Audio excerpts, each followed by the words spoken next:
Good morning student. इसके पहले हमने देखा कि जैसे विशेषण और विशेषण के जो प्रकार, विशेषण के भेद। अब विशेषण की जैसे मूल अवस्था दी गई है, यहाँ पे बताई गई है कि मूल अवस्था कौन सी है, अवस्था कौन सी है और उत्तम अवस्था कौन सी है। अब इससे आपको पता चल जाएगा विशेषण कैसे पहचानना है। ये तो मैंने पहले वीडियो में आपको बता दिया है, पर अब ये उत्तम अवस्था और मूलावस्था की जानकारी दे रही हूँ। अब विशेषण के अंत में, यहाँ पे मैंने इसके पहले वीडियो में बताया था, विशेषण के अंत में तर या तम जोड़कर भी तुलना अवस्था बताई जाती है। तर अथवा तम मूल तत्सम विशेषणों के साथ आते हैं। मूल तत्सम, देखो यहाँ पे तर है, सुंदर और सुंदरतम, तो ये तर और तम आते हैं। अब उदाहरण है, यहाँ पे एग्जाम्पल बताए गए हैं कि जो इसके पहले की जो अवस्था है, मूल अवस्था, रवि, यहाँ पे रवि भुवन से, रवि भुवन से लंबा है। अब मोहन की अपेक्षा सोहन मोटा है, दोनों की तुलना हो रही है। उच्चतम न्यायालय ने दूध का दूध और पानी का पानी कर दिया। लता मंगेशकर श्रेष्ठतम गायिका है, यानी कैसी गायिका है, वो श्रेष्ठ है। तो ये अन्य कुछ उदाहरण यहाँ पे बताए गए हैं। अब यहाँ पे है मूलावस्था, उत्तरावस्था और उत्तम अवस्था। सुंदर, सुंदरतर, सुंदरतम। प्रिय, प्रियतर, प्रियतम। लघु, लघुतर, लघुतम। न्यून, न्यूनतर, न्यूनतम। अधिक, अधिकतर, अधिकतम। निम्न, निम्न, निम्नतर, निम्नतम। उच्च, उच्चतर, उच्चतम। तीव्र, तीव्रतर, तीव्रतम। अच्छा, अधिक अच्छा, सबसे अच्छा। चतुर, अधिक चतुर, सबसे चतुर। पुराना, अधिक पुराना, सबसे पुराना। बुद्धिमान, अधिक बुद्धिमान, सबसे बुद्धिमान। अब विशेषण की रचना यहाँ पे बताई गई है कि विशेषणों शब्दों की रचना संज्ञा, सर्वनाम, क्रिया तथा अव्यय शब्दों के द्वारा की जाती है। अब यहाँ पे संज्ञा बताई गई है, इतिहास, ऐतिहासिक। परिवार, पारिवारिक, पारिवारिक, ऐतिहासिक, ये क्या है विशेषण में। हर्ष, हर्षित। अंत, अंतिम। पंजाब, पंजाबी। मानव, मानवीय। बर्फ, बर्फीला। सम्मान, सम्माननीय। करुणा, करुणामय। शक्ति, शक्तिमय।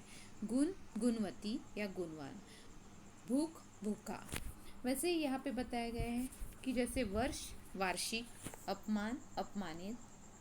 स्वर्ण, स्वर्णिम, स्वर्णिम, स्वर्णिम। रोग, रोगी। नमक, नमकीन। पर्वत, पर्वतीय। जहर, जहरीला। आदर, आदरणीय। आनंद, आनंदमय। बुद्धि, बुद्धिमान। भाग्य, भाग्यशाली। कष्ट, कष्टदायक या कष्टमय। तो ये हो गए जैसे विशेषण के संज्ञा से विशेषण कैसे बनाने हैं, और ये विशेषण की अवस्थाएं। मूल अवस्था में एक मूल शब्द रहेगा, जैसे सुंदर। उत्तरावस्था में उसका रूप बदल जाएगा और उत्तम अवस्था में उसमें तम लग जाएगा, उत्तरावस्था में तर लग जाएगा। तो ये विशेषण के रूप यहाँ पे बताए हैं। अब इसके बाद में है क्रिया। क्रिया सबको पता है। क्रिया, हम कक्षा में पढ़ रहे हैं, कुछ छात्र मैदान में खेल रहे हैं, अध्यापिका कक्षा में पढ़ा रही है। अब आगे एग्जाम्पल है, घंटी बज गई है। अब सब जगह पे क्या बताया गया है, ऊपर दिए गए वाक्यों में पढ़ रहे हैं, खेल रहे हैं, बज गई से काम के पूरे होने का तथा होने से का बोध, यानी कोई भी क्रिया होने का बोध हो रहा है। जिस शब्द से किसी काम के होने अथवा व्यक्ति वस्तु के होने का बोध होता है। कोई भी आप कार्य कर रहे हो, जैसे आपने पुस्तक पढ़ ली तो आपका कार्य हो गया, आपने पढ़ाई कर ली तो आपका कार्य हो गया। तो जिस शब्द से किसी काम के होने का अथवा व्यक्ति या वस्तु के होने का बोध हो उसे क्या कहा जाता है, क्रिया कहा जाता है। अब क्रिया में जैसे धातु है, मूल क्या है, धातु। क्रिया का मूल रूप धातु कहलाता है। जैसे उदाहरण के लिए हंस, हंसना, हंसाता, हंसे, हंसेगा, हंसने, हंसें, हंसने, हंसो, हंसिए, तो ये क्या है कि ये ग्रुप बताए गए हैं। सभी में हस शब्द, जैसे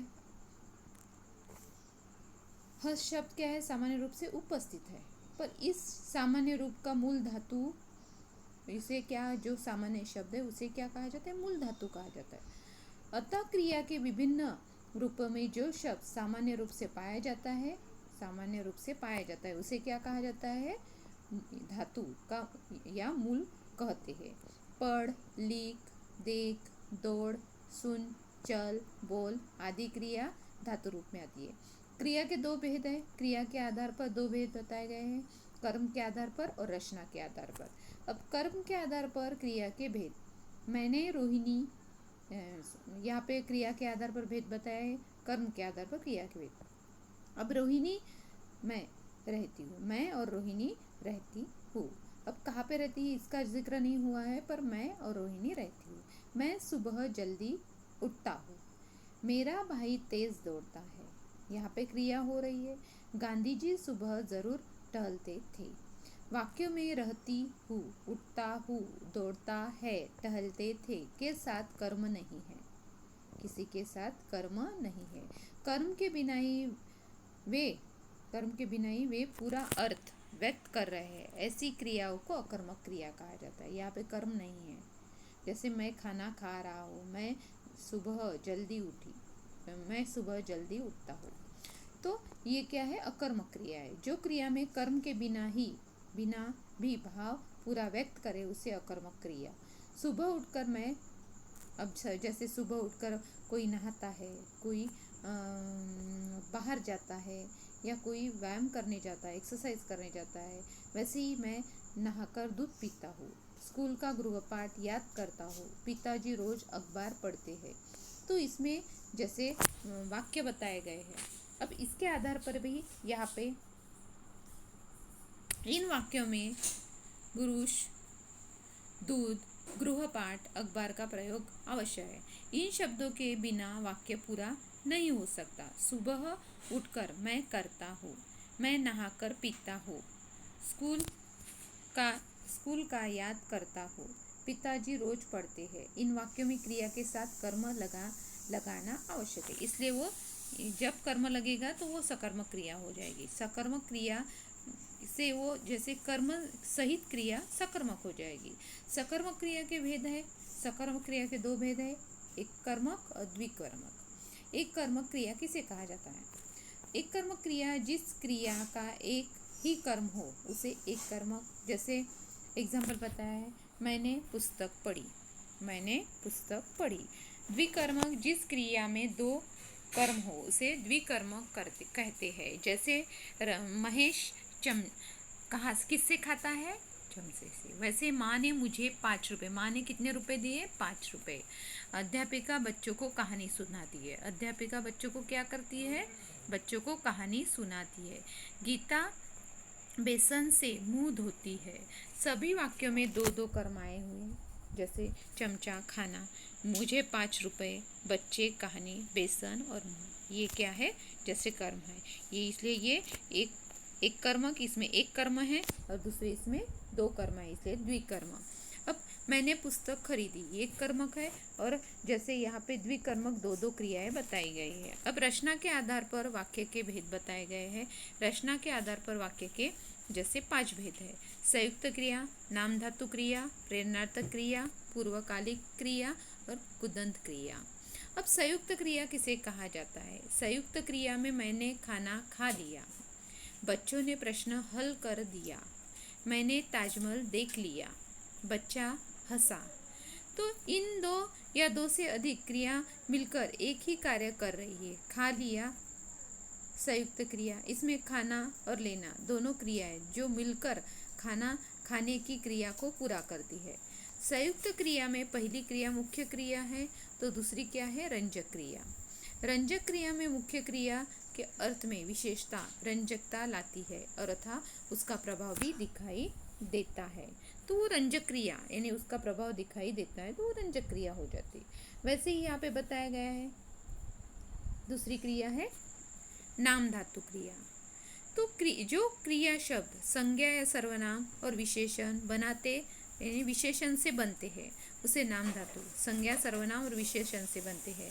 संज्ञा से नाम धातु क्रिया, जैसे शर्म शर्माना, हाथ हथियाना, बात बतियाना, रंग रंगाना, दुख दुखियाना, ब्याह ब्याहना।